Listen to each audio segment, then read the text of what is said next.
Hi, this is Frank Jackson, Executive Director of the Texas Affiliation of Affordable Housing Providers. Thank you for the opportunity to be with you today. This is an important subject for consideration by the affordable housing community. Developing and maintaining affordable housing is a challenge. Fighting tax appraisals and trying to keep utility payments at bay are key parts of the undertaking. The Texas Affiliation of Affordable Housing Providers recognizes these obstacles to maintaining viability and works to minimize them. The Texas PACE Authority can be an important ally in maintaining viability. In a moment, Jonathan Blackburn will explain how the PACE program can help. In considering Jonathan's remarks, please remember that as time goes on, the government will be able to do less, which means individuals in the private sector need to do more. Using PACE financing will allow you to do more without spending more. I know this sounds like a campaign promise, but that season has passed. PACE financing is worthy of your consideration and your investigation. Please enjoy Jonathan's presentation, and following that, enjoy a brief summary from Lauren Sanchez of her excellent white paper on the subject. Thank you for your consideration, and please take advantage of the available downloads. Jonathan, over to you. Thanks, Frank, and I appreciate everyone joining us today. As Frank said, my name is Jonathan Blackburn. I'm with the Texas PACE Authority. We are administrators of PACE programs in the state of Texas, and I'm going to spend a few minutes just giving an overview of what PACE financing is before turning it over to Laura, who's going to go into much more detail around how PACE can actually be used in the affordable housing sector. So to begin, PACE really is just a way for a property to do some type of project which is going to lower that property's utility cost and lower that property's operating expenses, and at the same time increase its net operating income. Essentially, this sounds kind of counterintuitive. How can a property or business do a project which reduces their operating costs and yet requires no money out of pocket? And yet PACE really is a mechanism, I think, that allows property owners to do just that.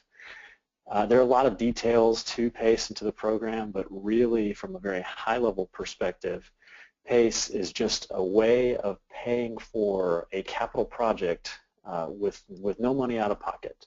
So it's a way to do an efficiency project and not spend any money out of pocket.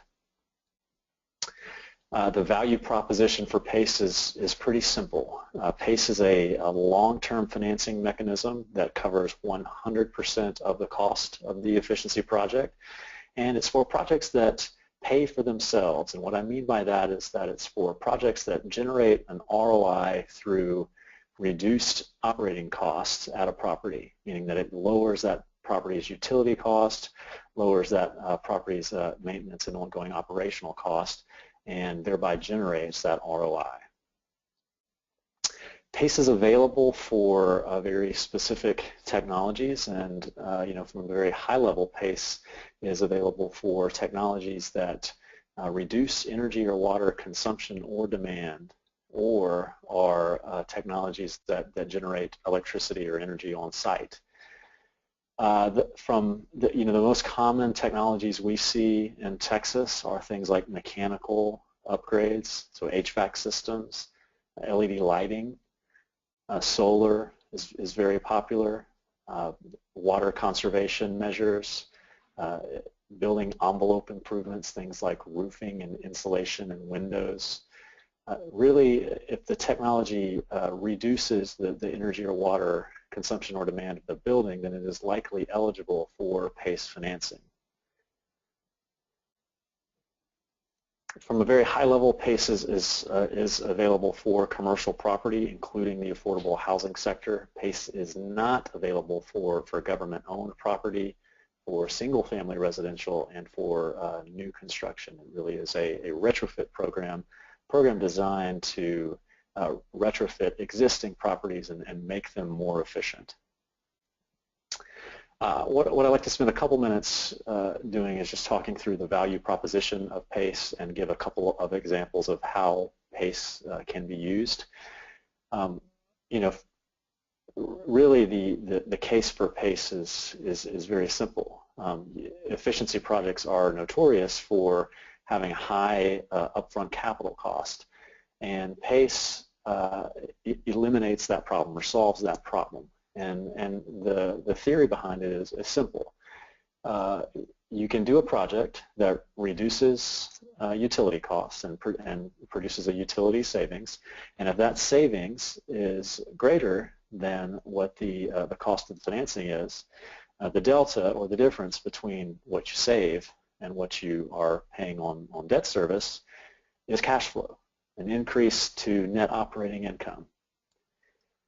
And so what I want to do is just look at an example of that cash flow scenario. So one way in which PACE could be used is at an existing building with an owner that wants to upgrade that property.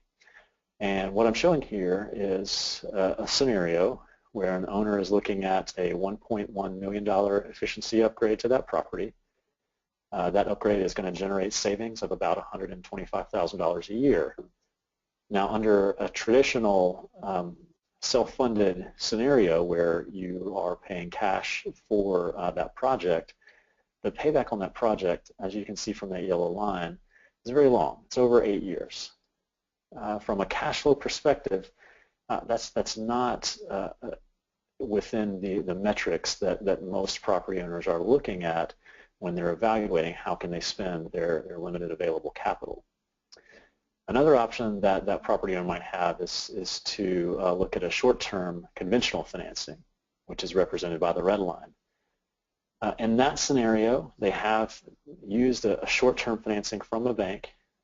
They put a little bit of money down, and as you can see from the red line, that one looks even worse than the cash scenario. It takes over 9 years before that project breaks even. The PACE scenario, however, is the blue line, and it is the only one, as you can see, that never dips into negative territory.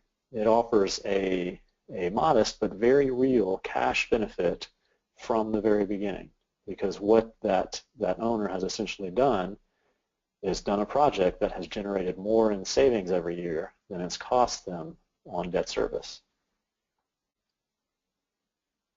The next scenario I want to look at is using PACE as part of a capital stack. So in this scenario, we have a project developer who is looking at a property and looking at improving that property and in a redevelopment project.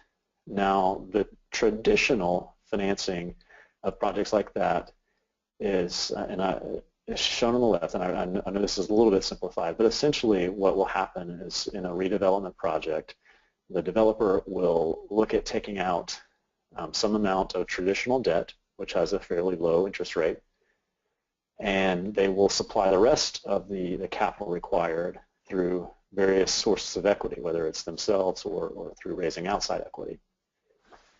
What PACE allows that developer to do is to come in as part of the capital stack and reduce the amount of equity required.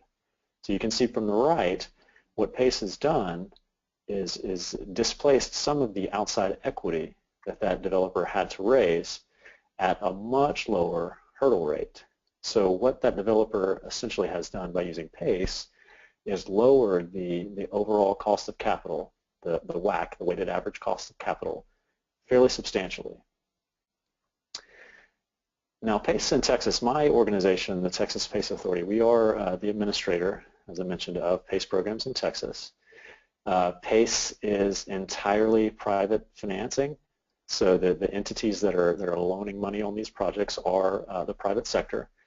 We have an open market program in Texas so that property owners are able to choose which contractors they use to do the work and which capital providers they use to source the funds from. My organization sits in the middle overseeing transactions on behalf of local governments that we serve, and we're happy to help anyone with projects that they may be interested in exploring PACE with. What I want to do at this point is turn it over to Laura. Laura, just to introduce her, is a Climate Corps Fellow, which is a program from the Environmental Defense Fund. The EDF was gracious enough to allow Laura to work with us this past summer in a very extensive research project in how to apply this new financing tool, PACE, to the affordable housing sector. And what Laura is going to spend the next few minutes doing is going over the results of her research and hopefully show the business case for how PACE can be applied to the affordable housing sector. So this time I'd like to turn it over to Laura. So Laura, you may take it from here. Thank you, Jonathan, and good morning, everyone. I am the EDF Climate Corps Fellow. Let me just work on my screen here. So I worked this summer with the Texas Space Authority, EDF, and the City of Austin, and I'm going to talk about PACE financing opportunities in the affordable multifamily housing sector. The agenda is I'm going to run through the major opportunities in the market, the approval process of a PACE assessment. I'll mention the recommendations that we highlighted in the paper, and then we'll move into Q&A. Before I do that, though, I would like to provide you a quick background of the affordable housing market, particularly in Austin. So the City of Austin, as many other metropolitan cities, is experiencing an increase in demand for affordable housing. According to several reports, as of the first quarter of 2014, there was an affordable housing gap of 48,000 units for households earning less than $25,000 a year. This is a gap that is increasing. This is happening not only in Austin, but also in many other cities. And at the same time, nationwide, HUD estimates a $26 billion backlog of deferred maintenance in public housing. So basically, we have a market that is growing and a public budget that has been in decline. Because of this, the share of low-income households living in affordable housing properties owned by the private sector has been increasing over time. These privately owned properties can be publicly subsidized or unsubsidized. Looking at the unsubsidized housing, we see another challenge. In Austin, we have an aging inventory of properties. So basically 62% of the affordable unsubsidized housing was built prior to 1990. As you can expect, most of these properties didn't include energy or water efficient measures. Let's say in an ideal world, we would want to build more affordable housing properties and rehabilitate the existing ones. However, there is a budget constraint, and according to some state and national studies, rehabilitation projects cost 1/2 to 2/3 the cost of new construction.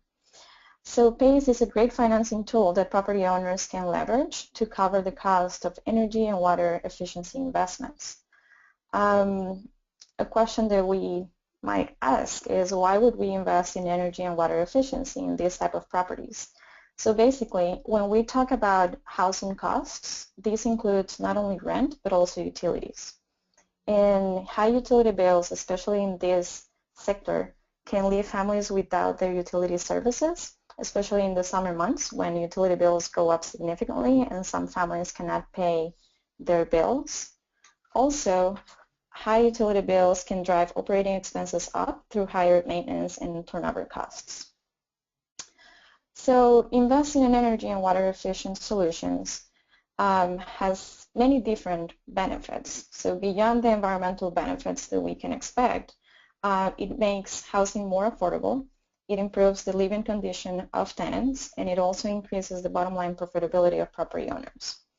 So we might ask ourselves, why PACE?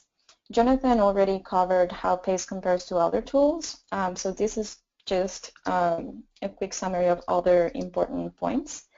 PACE is available on demand, and this is versus other funds that are highly competitive in the marketplace and that involve extensive applications in the affordable housing sector. PACE covers 100% of the necessary investment versus commercial loans that normally require between 50 and 20% down payments. Third, improvements have a savings to investment ratio that is above 1, and what this means, as Jonathan mentioned, is that reduced utility costs normally offset the repayment obligations of the PACE assessment. And last, PACE can be used as a standalone tool or as a complementary tool with other financing mechanisms. Having said that, so let's turn into the opportunities in the market. There are significant opportunities nationwide to leverage PACE financing. So even though this report was based in the city of Austin and we looked at the Texas market, this applies nationwide. So the opportunities particularly are in the RAD conversion program and properties funded by the USDA Rural Development Agency. I'm going to explain this in greater detail. So first, let's look at the properties in RAD conversion. These are basically RAD stands for Rental Assistance Demonstration. HUD launched this program in 2012 as a way to address the $26 billion backlog in deferred maintenance. And what this program does is basically it shifts properties from the Section 9 program, which is public housing, to the Section 8 program. And this can be either the project-based voucher program or the project-based rental assistance program. By doing this, while the housing authorities keep the ownership of the asset, properties can access private capital to finance property-wide improvements, which include energy and water efficiency measures. The conversion involves different phases. Some properties already concluded the conversion and have been already rehabilitated. Some other properties are needing completion right now and are under rehabilitation. And some other properties have been granted either multi-phase or portfolio awards. These are properties currently in the process of identifying the needed improvements and sources of funding. So to provide some context, nationwide there are 42,000 units in this stage. This information is as of July 2016. 6,000 of these properties are in Texas, or 6,000 units are in Texas, of which 1,500 are in Austin. For reference, in the handout, Table 1 shows the breakdown by state, and Table 2 shows the breakdown in Texas by housing authority. So these properties are eligible for PACE today, and savings from energy and water investments can be shared with property owners. And we'll talk a little bit more about this in a few minutes. Before I move to the next slide, as a precedent, I want to highlight that HUD and the Housing Authority in Washington, D.C. approved PACE in a $17 million rehabilitation project in November last year. This was the first affordable housing property in the country using PACE. Switching to the second major opportunity. These are properties funded by the USDA Rural Development Agency. In Texas, there are 22 properties located in PACE jurisdictions, and these represent over 2,000 units, of which 340 are in Travis and Williamson counties. The link at the bottom of this slide takes you to the USDA Rural Development website, where you can click on each state and get a list of the properties that are funded by the agency. As a precedent, a property in Michigan funded by the USDA Rural Development Agency included PACE in a rehabilitation project earlier this year. Also in Texas, during the summer, we had conversations with the state director of the multifamily division as well as with local area directors, and they are very supportive of property owners or developers using PACE in the capital stack of a rehabilitation project. So the question is, what's the approval process of a PACE assessment? If any property either funded by HUD or that is going through conversion, or a property receiving funds from the USDA Rural Development Agency wanted to use PACE, how can they do it? To answer this question, it is important to understand first the different types of affordable housing properties. So this diagram, as you can see here, there is what we know as public housing. So I'm looking at the left side of the diagram. Public housing is also called Section 9 by HUD. Unfortunately, conventional public housing is ineligible for PAYS, given that the government is the one who owns the property, either by HUD or by a housing authority. That said, properties in RAD conversion, these are the properties transitioning from Section 9 into Section 8, these are eligible for PAYS. Moving to the right side, there are also market rate structures. These are private unsubsidized housing properties. Given that there is no involvement of the government here, these would be considered commercial projects under PAYS. And the approval process would be, or basically it would involve the private owner, the PAYS program administrator, the PAYS lender, and the mortgage holder if there is one. And then moving to the right side, we have a hybrid model. We have mixed finance structures or subsidized housing. These are for-profit or non-profit properties owned by the private sector that receive public subsidies. It can be either in the form of rental assistance or direct capital. These properties are eligible for PAYS financing, but the question is, given the complex funding structure that they have, how do we approve PAYS, or what's the approval process? So to answer this question, we need to understand the different public funding tools that are available in the market. You can refer to this same image or infographic in the handout, and this is table 3. And this is not an exhaustive list of programs, but it's just a list of the main public tools available to the multifamily housing sector. So looking at the top left corner, HUD has 3 different programs. It offers mortgage guarantees through the FHA. It also has Section 8 and Section 9. Moving to the right side, the TDHCA, which is the Texas Department of Housing and Community Affairs, is the state entity providing funds such as the low-income housing tax credits. And it also offers 2 other programs, which are bonds and direct loans. Below the TDHCA, we have the USDA Rural Development Agency, and this agency offers 3 different programs to the sector.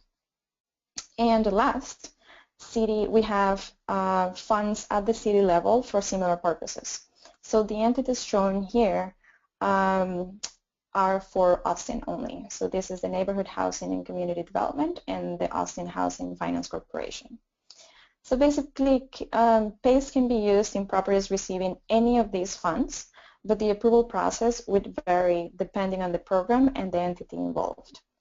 In the next couple of slides, we are going to see the approval process for properties funded by HUD and by the USDA Rural Development Agency only, given that here is where we see the biggest opportunity. That said, you can refer to the handout for details about the approval process for properties receiving funding from the TDHCA or city funds. So looking at properties with HUD involvement, we can have HUD, or we can see HUD insured properties, which are basically properties that have mortgages insured by HUD through the Federal Housing Administration or the FHA. In evaluating a PAYS assessment, HUD's lender consent is required, and the parties involved would be the developer, the PAYS program administrator, the PAYS lender, and the account executive within HUD's asset management division. Moving to the right side, we can also see, or we can also have HUD-assisted properties.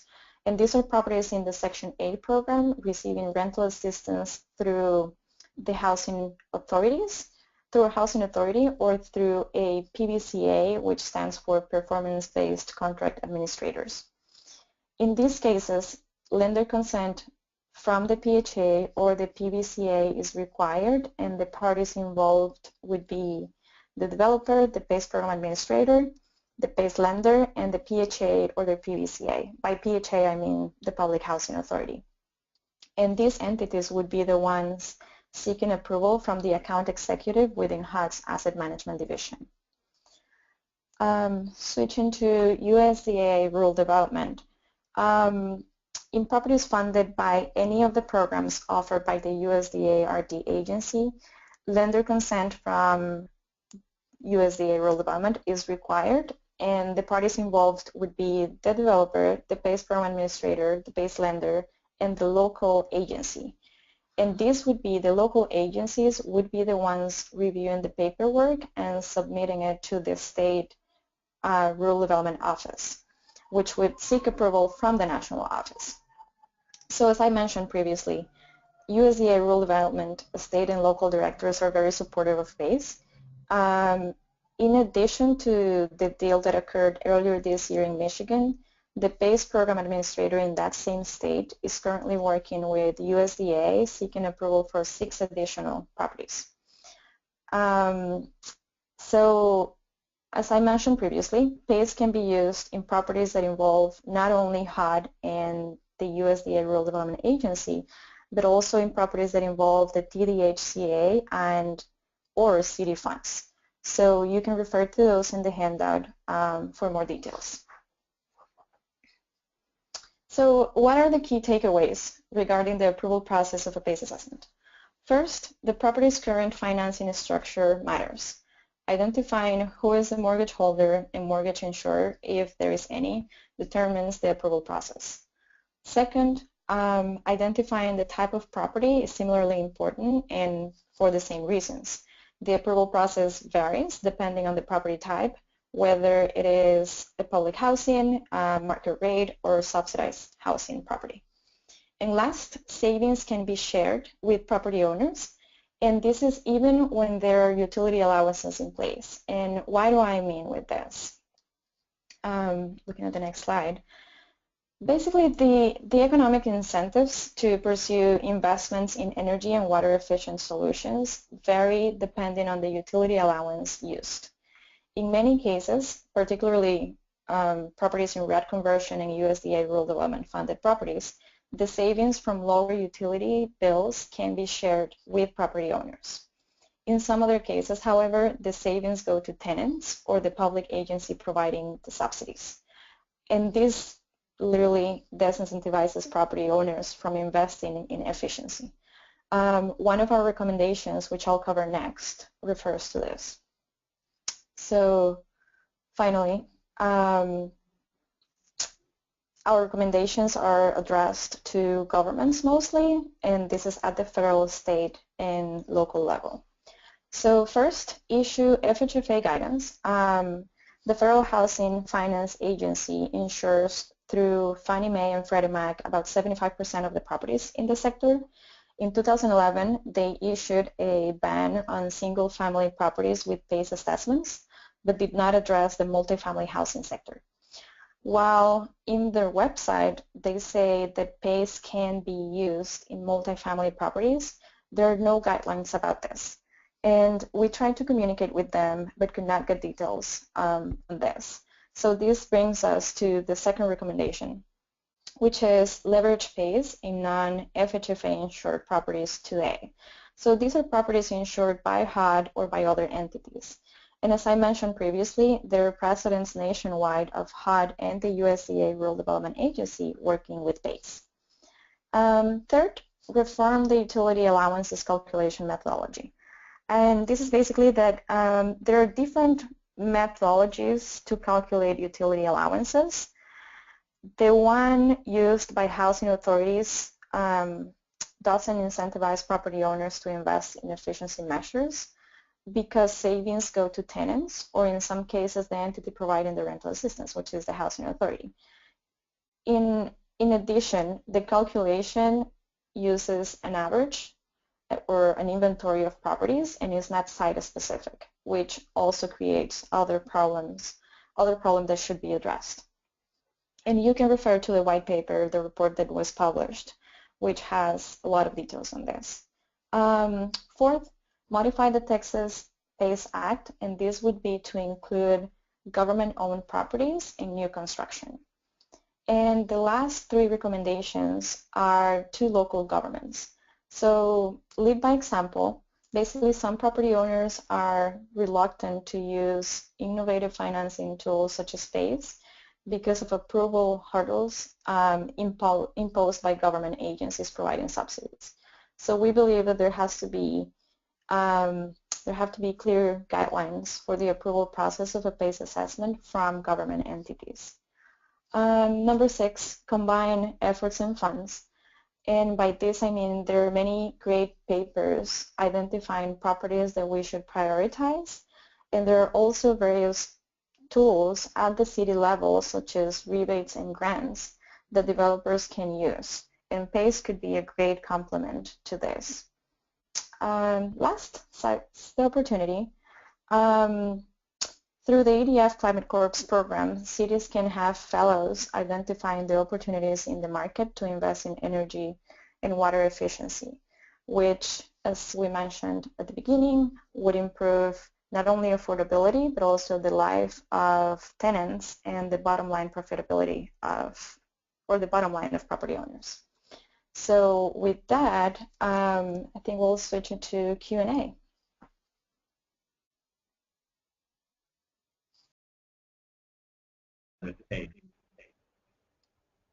I can take that one. Sure. There have been 3 different encouraging precedents in support of PACE. Well, first, in July, earlier this year, in July 2016, HUD published PACE financing approval guidelines for when the FHA will permit a new mortgage on a single-family residential property that already has a PACE assessment. So even though that was not related to multifamily housing, it's a good sign that HUD is willing to work with PACE. Also, last year, it was in November 2015, was when the PACE program administrator in the District of Columbia, which the name is Urban Ingenuity, they worked in conjunction with the local housing authority, the city, and other entities to include PACE in a big project. This was a $17 million project, rehabilitation project, and included 7 to 9 different capital layers, and PACE was included in there. And the housing authority and HUD provided consent.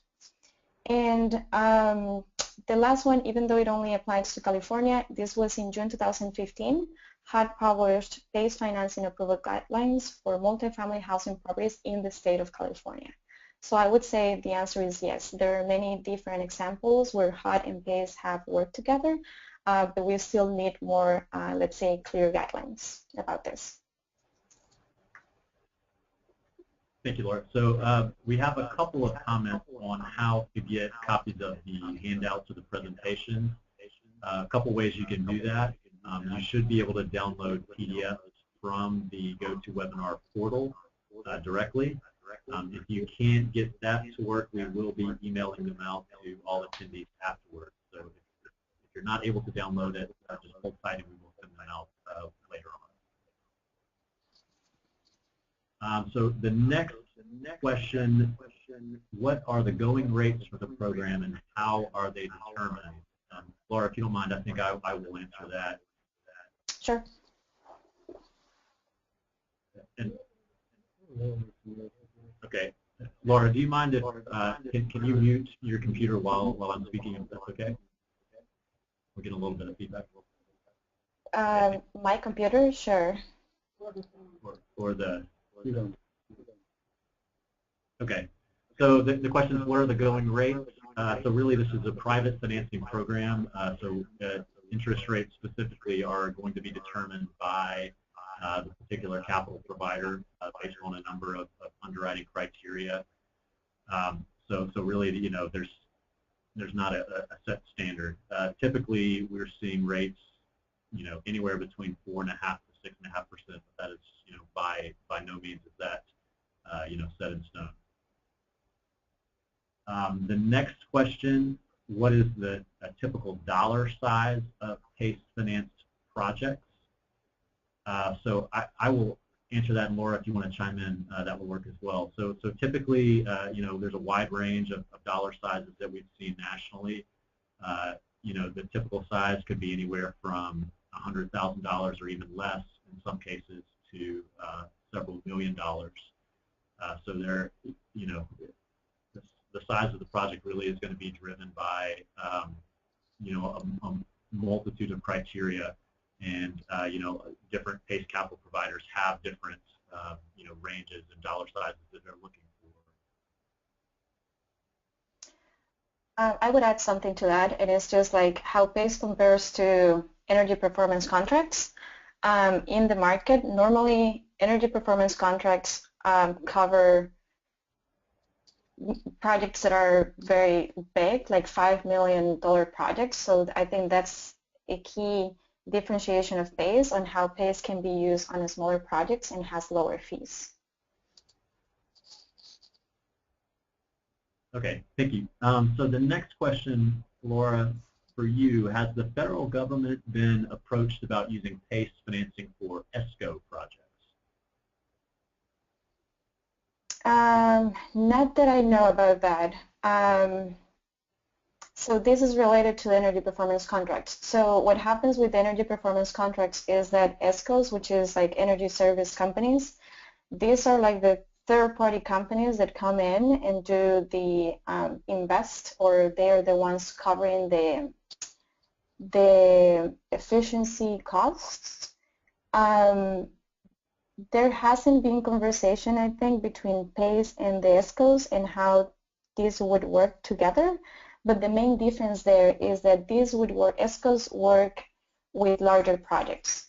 The transaction costs are higher because they provide a guarantee of the savings. And that's one of the main differences. So I think we're talking about different projects here. ESCOs would cover large projects, multifamily projects. They probably wouldn't go under $5 million, while PACE would cover all size of projects. Thank you. And just to kind of chime in as well, you can use PACE with a performance contract if the owner wanted to do so, but that is not a requirement. So with PACE, there is flexibility around getting some type of performance contract or savings guarantee. The next question for you, Laura, is there any indication that Fannie Mae will allow PACE loans on multifamily dwellings, or is there a workaround? So with that, what happens here is that we haven't had a clear guidelines, let's say. There is a good indication where FHFA currently has on their website that they are willing to, not that they're willing, but it says that PACE can be used with properties that have, that are insured by the FHFA.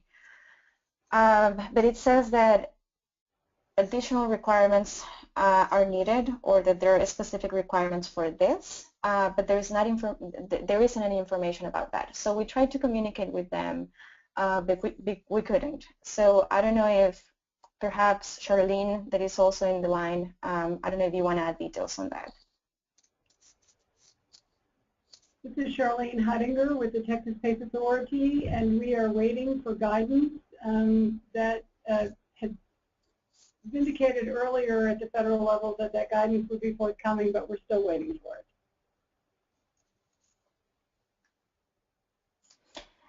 No, okay, so I'm sorry, I want to add something to that, and it's just like the ban that currently exists is for single-family housing properties, not for multifamily. And I think that's something that creates confusion sometimes. It's a great catch, Laura. That's exactly right. Exactly right. Okay, so the next question, Laura, I'll answer this one from a high level, and then possibly you could chime in with any discussions you've had with specific property owners. The question is, do savings from energy improvements also include lower maintenance costs? And, you know, from a high-level perspective, certainly some projects can, result in not just utility savings, but reduced maintenance expenses as well. So that's something definitely that an owner would want to look at. I will say that we do require in Texas that all of our projects undergo a cost-benefit analysis where we quantify the savings from that project, whether it's utility or operational, and that those savings projections will get validated by an independent third-party engineer.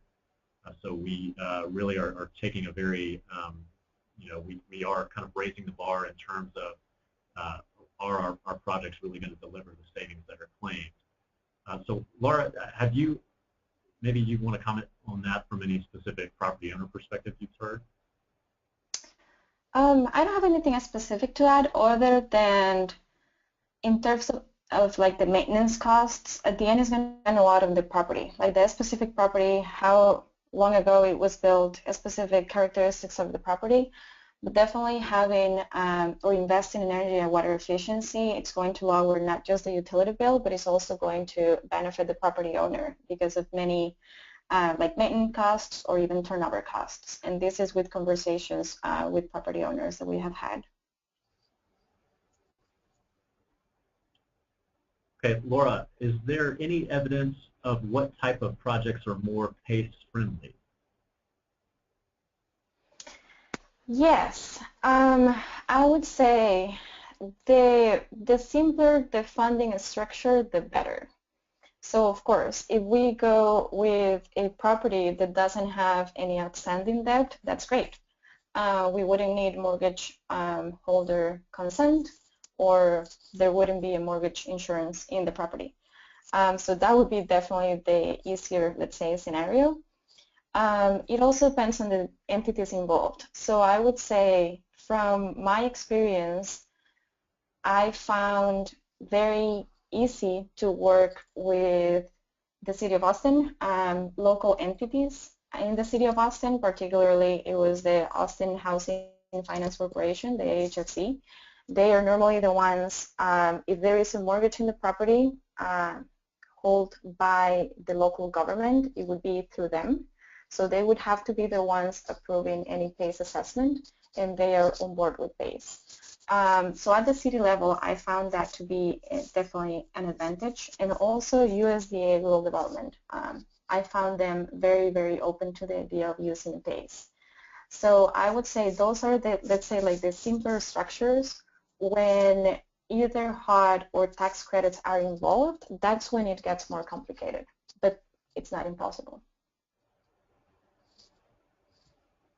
And then from a kind of project perspective, you know, the typical projects we see, or the most common ones we see, are things around mechanical, meaning HVAC, LED lighting is very popular, solar, low flow water fixtures, and building envelope improvements like roofs, windows, insulation, things like that.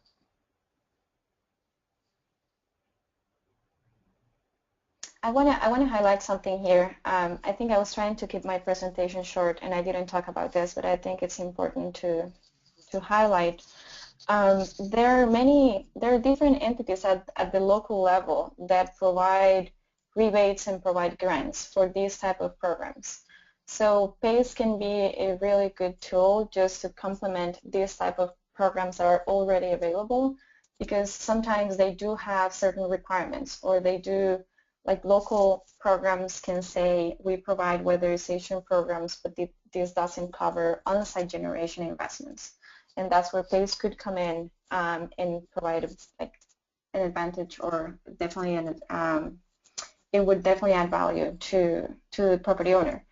And same thing happens with other programs like Austin Energy, or there's another entity at the local level that have funds available for this.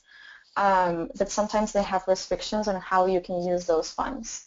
So PACE can be just used as a complement to cover all the other enhancements. Okay, and the next question, Laura, is for you. What are the challenges with using PACE in a property that is undergoing a RAD conversion that we should take into consideration when evaluating PACE possibilities? I think actually that's one of the best under HUD. If a property is going through RAD conversion, that's a great way where PACE can be used. And the reason is because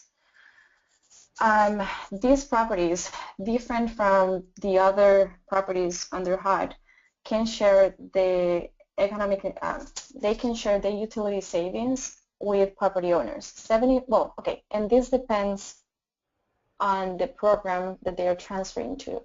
So with RAD conversion, you transition from Section 9 to Section 8. When you transition to Section 8, you can either go with project-based vouchers or project-based rental assistance. If the property is going into project-based rental assistance, 70%, 75% of the utility savings can be transferred to property owners. So I think this is one of the best examples of like how PACE can actually add value to properties that are within the HUD umbrella.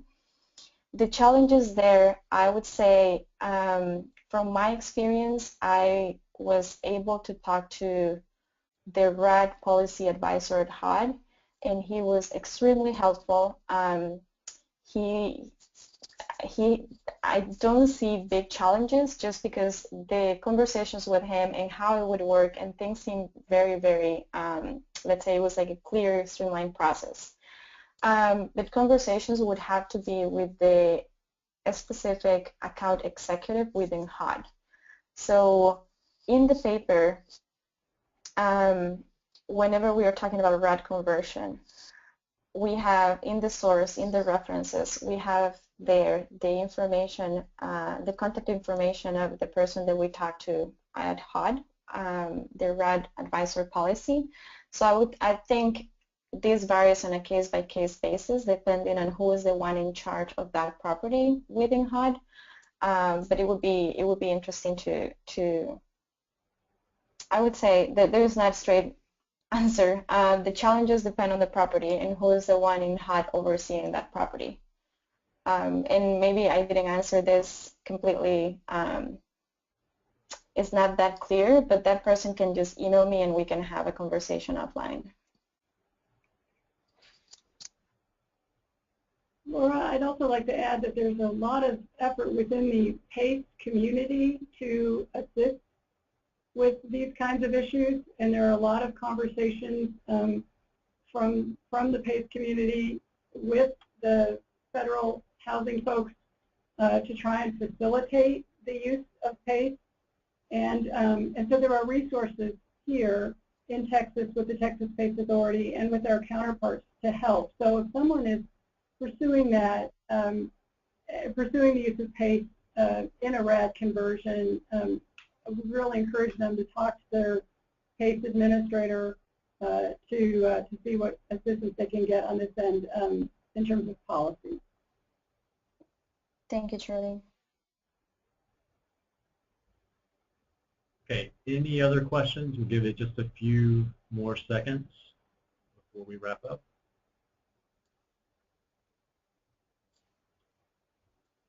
Okay, so with that, I think that we have answered all of the questions, just kind of some logistics things. We will send out the presentations in an email to all the attendees to this call. Just in case you didn't pick up on it, all of Laura's findings have been answered in a white paper that was recently published by EDF. And actually, one question just came in, so let's answer this really quick. Question is, did you find any other solar tax equity monetization tools beyond the case studies you highlighted? So, Laura, a question for you. Did you get that? Can you repeat the question, please? Okay, yeah, sure. Did you find any other solar tax equity monetization tool beyond the case studies you highlighted? So I guess it depends, because then you have the different tax credits that can apply to that. But then if you're a profit, or if you're a for-profit, you can, if you have enough taxable income, you can take advantage of those tax credits that are available. If you are a nonprofit organization, then you would require a tax equity investor. So it depends on the type of organization. I don't know, Jonathan, if you have more details on that. Yeah, I think that you really just summed it up. There are ways and organizations and strategies for capturing tax incentives, even for nonprofits. Certainly, all of these things are going to be case by case specific, and when we're happy to discuss any of those situations with folks. It looks like we're getting a lot of last minute questions, so I'll ask another one. How do you anticipate the new presidential administration will affect the PACE program? Charlene, you're probably the foremost expert. One of the greatest benefits of PACE is also one of its biggest challenges, and that is that PACE ultimately is a local economic development tool.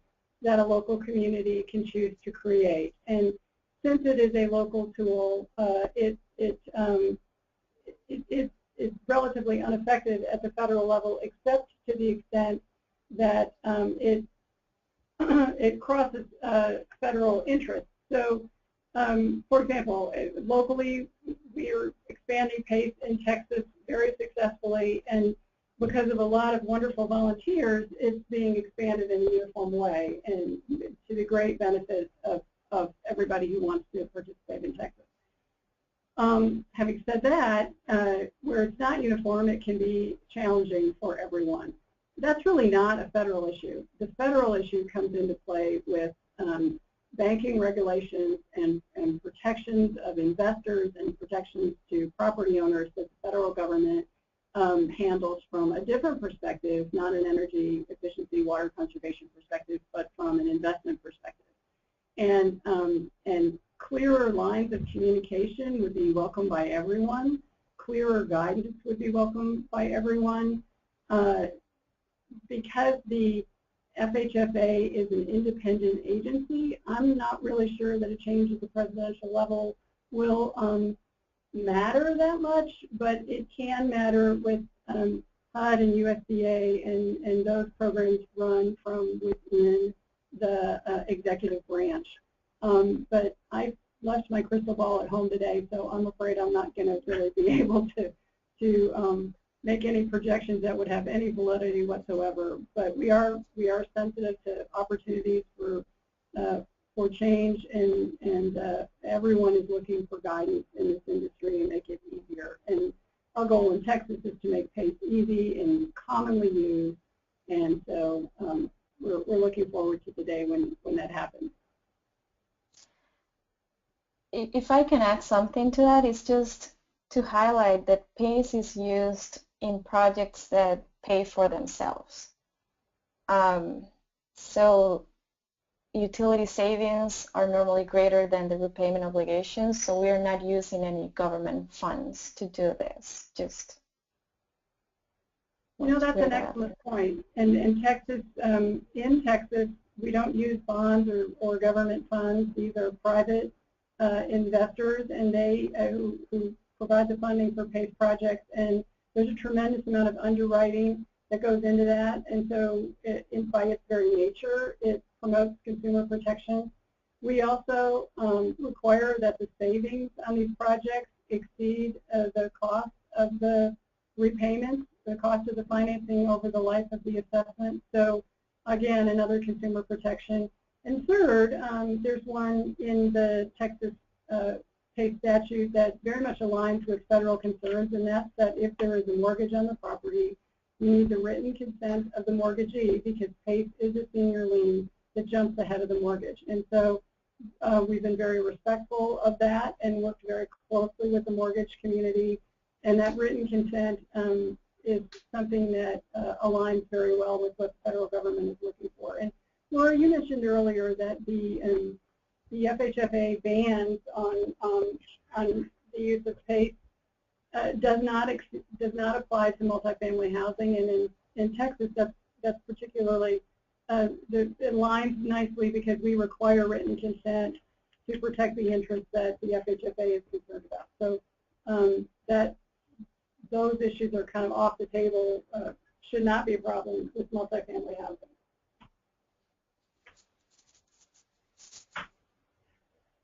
All right, so with that, I think we have answered all of the questions. I just wanted to reiterate that all of Laura's findings have been captured in a white paper recently published by the EDF. Again, we want to thank EDF so much for allowing Laura to work with us this past summer.